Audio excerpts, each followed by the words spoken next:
One of my fond memories of high school involves my inability to swim,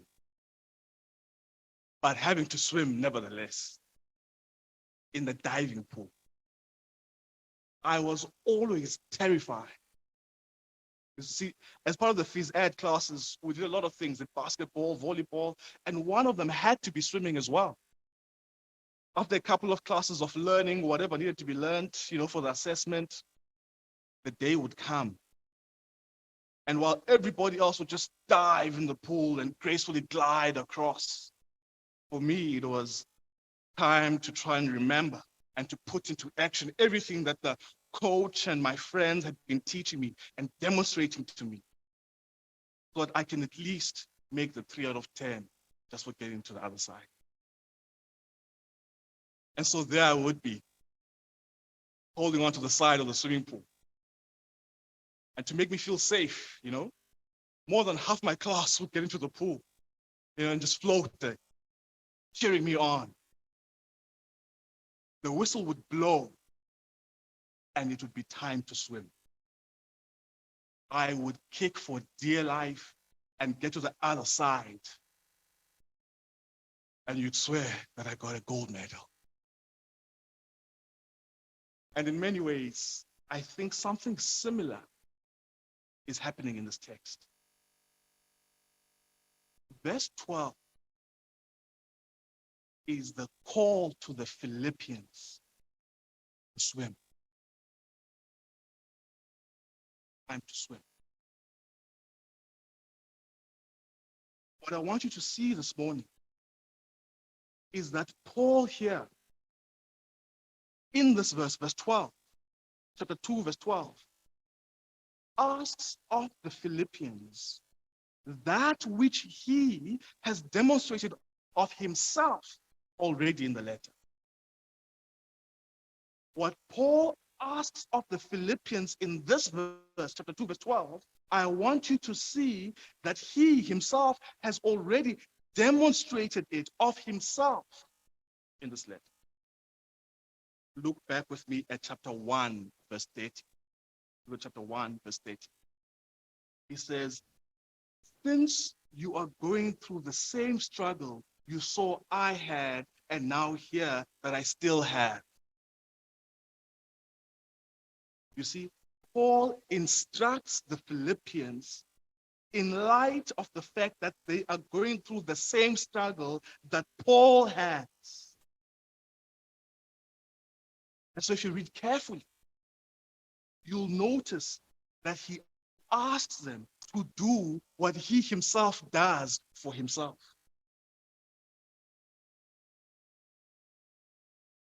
Now, I also want you to notice that even as Paul talks about himself and his struggle and his suffering and how he deals with it, Paul the apostle is thinking biblically. He's thinking in Old Testament terms, in Old Testament conceptions of the world. It's what Abraham learns between Genesis 12 and Genesis 22. Remember, in Genesis 12, he receives the promises of God, but he flounders in verse 9 and 10 because he gets to the promised land and then there's famine and then he goes back to Egypt. But by chapter 22, he has Isaac, the epitome of God's promises, and is willing to sacrifice it. Paul here is drawing from Old Testament conceptions and ideas and is drawing specifically in this case from the book of Job in particular.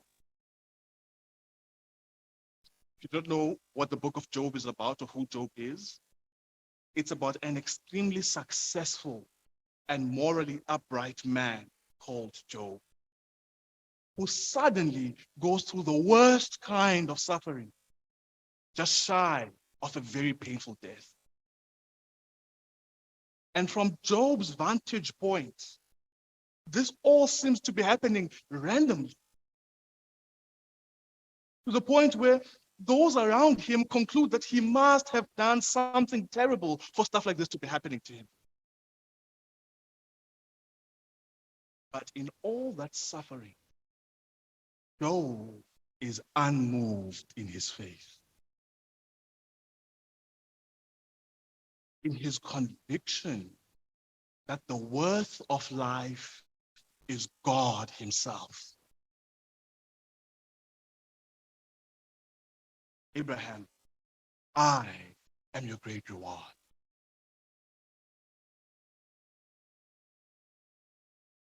And so Paul is drawing from Job. And in fact, in Philippians chapter 1, verse 19, Paul directly quotes from Job.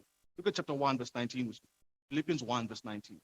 He says, "For I know that through your prayers and God's provision of the Spirit of Jesus Christ, what has happened to me will turn out for my salvation."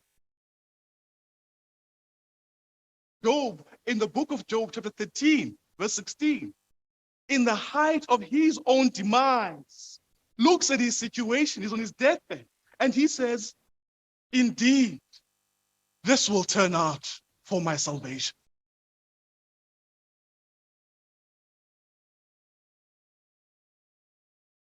The reason this is an Old Testament concept is because these guys are saying these words, staring death in the eye.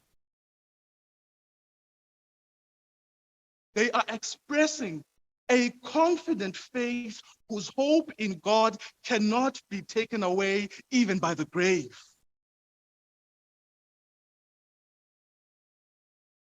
But notice, it's not a, "I have faith in God, therefore things will turn out for the better."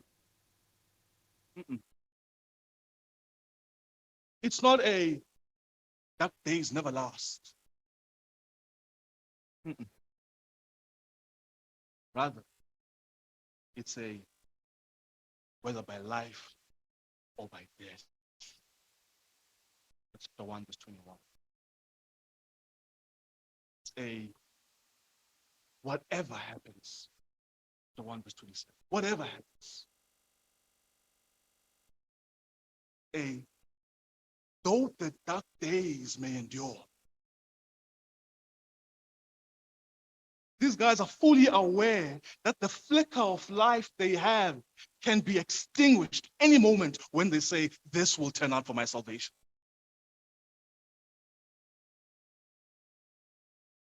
Job is basically on his deathbed. And I'm making the point that Paul says the exact same words as Job, and yet in the very next verse, verse 21, chapter 1, verse 21, he talks of the need to have courage to die for Christ if necessary, because he's in the jail where a likely death sentence looms large over his head. The salvation he talks about might well be released from jail, perhaps. But point is, even if he dies, his hope still applies. Either way, he will be vindicated.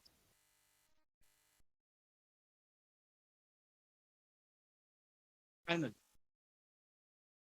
I want you to see that as a climax, Paul presents Jesus as the supreme example of doing this.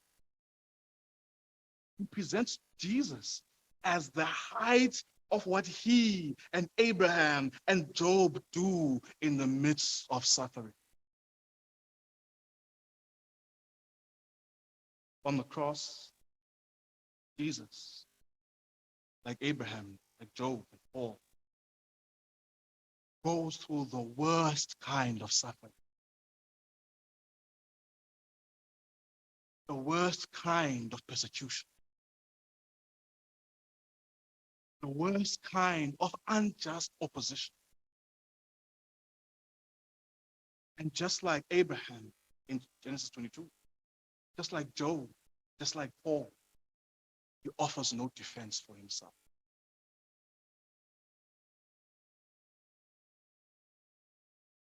Takes it on with a quiet confidence and trust in God. The language that the Bible uses is that he obeys fully. 2 verse 8. He obeys fully to the point of.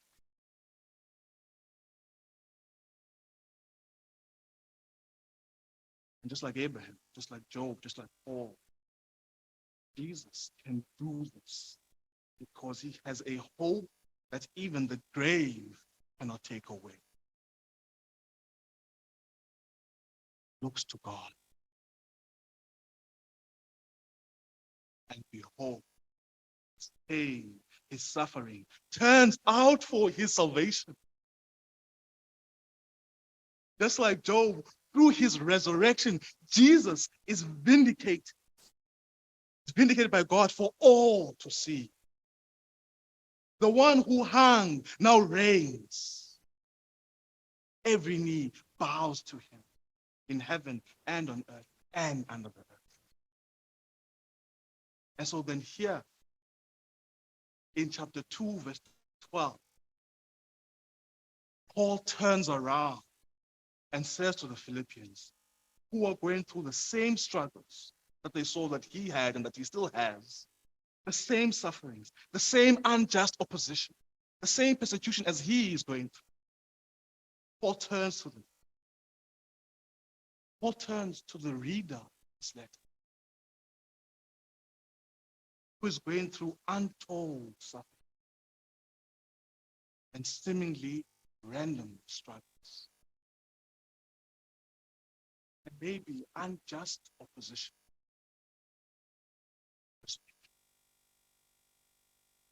Paul turns around and says, you've seen Abraham, you've seen Job, you've seen me, you've seen Jesus. Your salvation.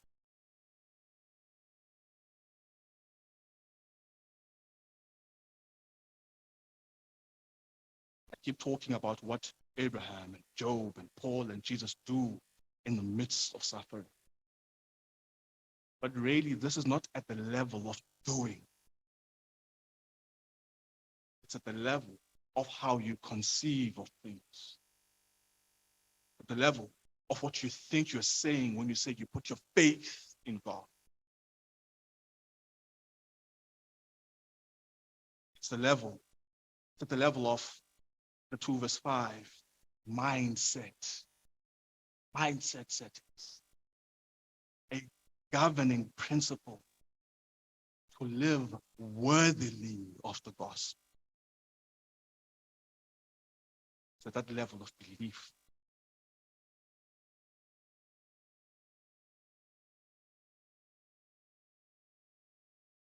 The level of believing, hoping, and well. Understanding what you mean when you say you have come to faith. The 1 verse 29.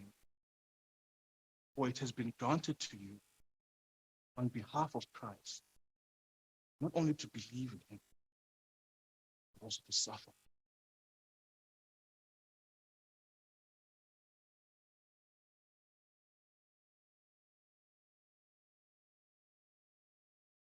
Really, it's an invitation to adopt a certain mindset, an invitation to conceive of what happens at the cross of Jesus Christ as evidence of making sense of the suffering that we encounter. Or, to put it in a different way, to make sense of your own world in light of what happens at the cross. To deal with God in your suffering. To deal with God in light of what happens at the cross. It's an invitation.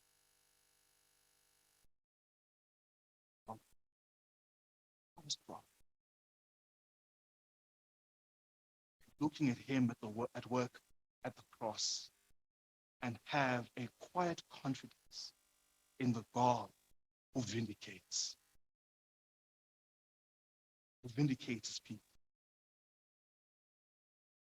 Quiet confidence in the God who works out pain and suffering and opposition into glorious salvation.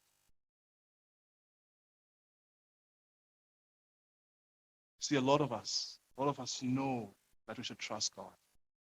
We know this. And just like Peter, we might initially, quickly come to cherish the idea of carrying our own cross. Until, of course, it's time to carry that cross.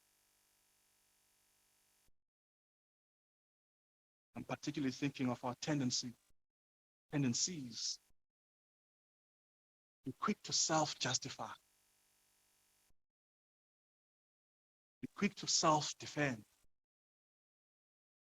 in the face of seemingly random suffering or unjust opposition. Why me?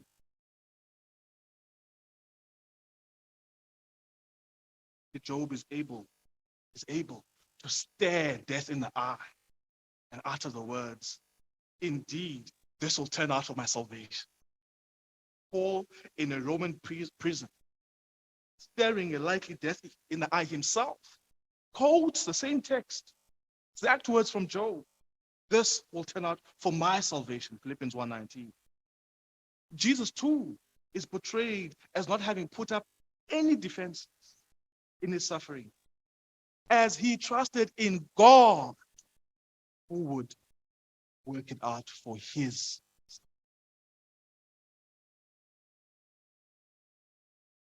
Paul is probably speaking in this letter into a situation where the Philippians have no defenses. The Philippians have no recourse. It's probably speaking to a situation where there's nowhere to go to.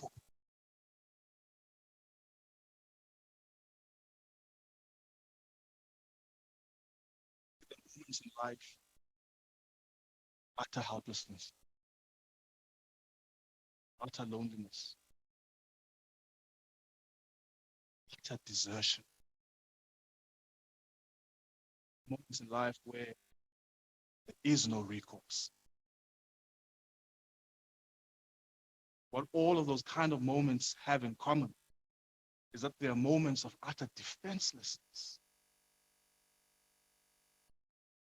There is no insurance for suffering.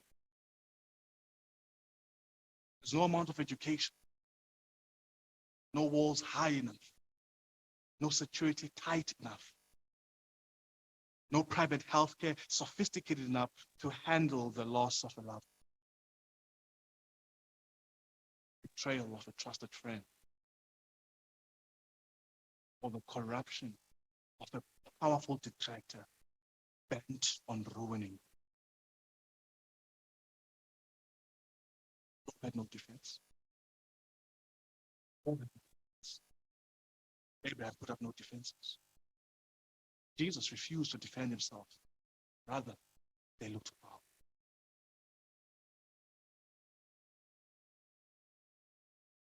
Notice that in verse 12, Paul says, chapter 2, verse 12, he says, therefore, my friends, just as you have always obeyed, not only in my presence, but now much more in my absence, other half, continue to work out your salvation. Notice that Paul is not referring to obedience. He's not referring to obedience to particular instructions, But Paul is talking about their obedience in general. In other words, your working out of your salvation is in the same vein as your normal Christian obedience. You're working out of your salvation in the face of suffering, opposition, and persecution is still in the same vein as your ordinary Christian obedience, just as you have always obeyed.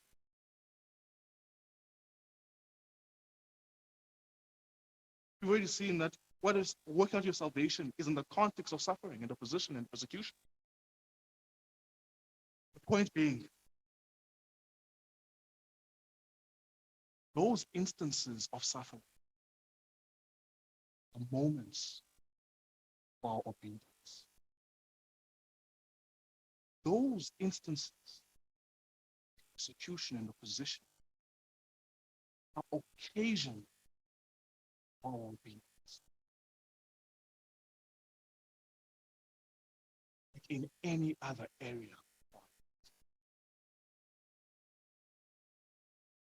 trust in God, faith, our hanging our hopes on Him, our entrusting ourselves to Him in faith in the midst of suffering is a matter of Christian obedience.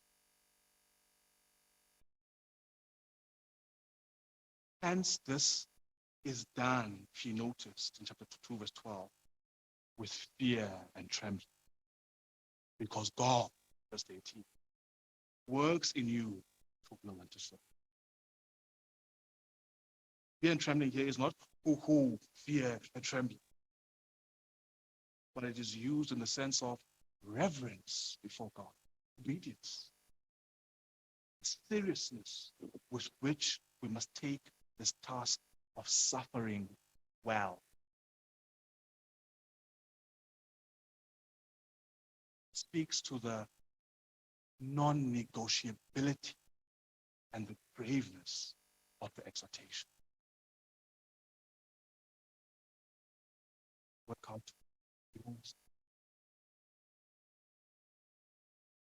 Implications that, as we all know, part and parcel of living worthily of the gospel, chapter 1, verse 27. Living worthily of the gospel under God is necessarily dealing with the suffering that comes our way in a godly manner. It is something that must be embraced under God as a necessary part of our Christian maturity. Not only must it be embraced, but it must be taken as serious as any other aspect of our Christian lives.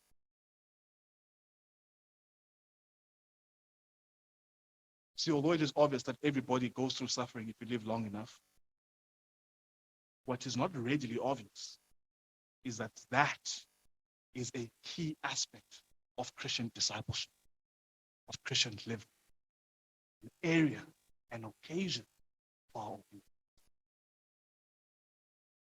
The psalmist says, we feel before the Lord, we wait patiently. Do not fret when people succeed in their ways, when they carry out their wicked schemes. Refrain from anger, turn from wrath. Do not fret. It only leads to evil. For those who are evil will be destroyed, but those who hope in the Lord will inherit the land. The shock of that passage is that you can be the one suffering and still stand condemned before God.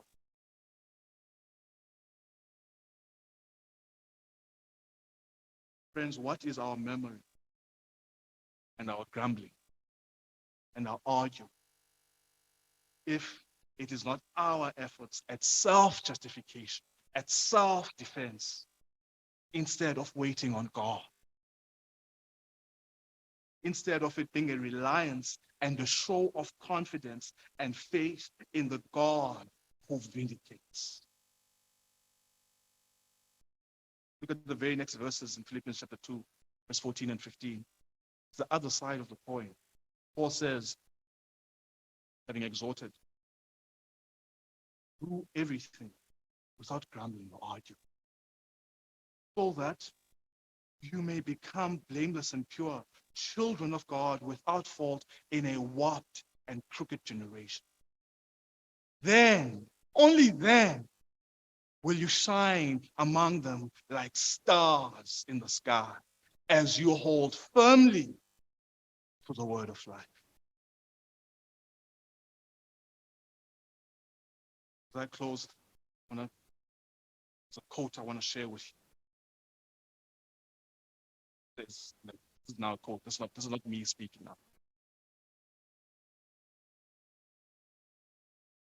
I believe like a child that suffering will be healed and made up for, that all humiliating absurdity of human contradictions will vanish like a pitiful mirage, that in the world's finale, at the moment of eternal harmony, something so precious will come to pass that it will suffice for all hearts, for the comforting of all resentments, for the atonement of all the crimes of humanity, of all the blood that they've shed, that it will make it not only possible to forgive, but to justify all that has happened. Plan to close, but let me read one more time. I believe like a child, suffering will be healed and made up, that all the humiliating absurdity of human contradictions will vanish like a pitiful mirage. But in the world's finale, at the moment of eternal harmony, something so precious will come to pass that it will suffice for all hearts, for the comforting of all resentments, for the atonement of all the crimes of humanity, of all the blood that they've shed, that it will make it not only possible to forgive, but to justify all.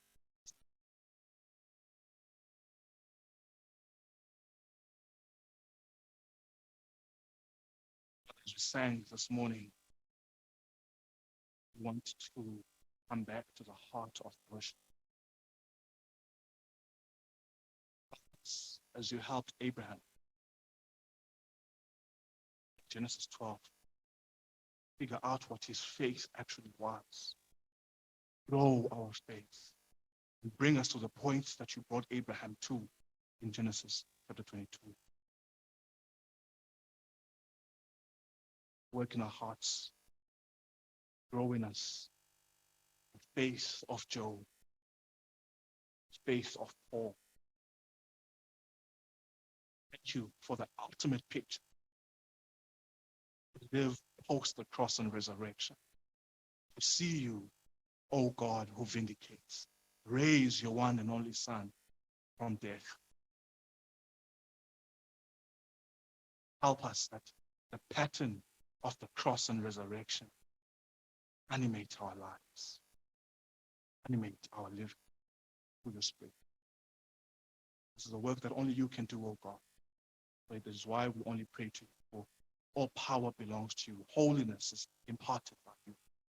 We pray this precious name of our Savior, our Lord Jesus Christ.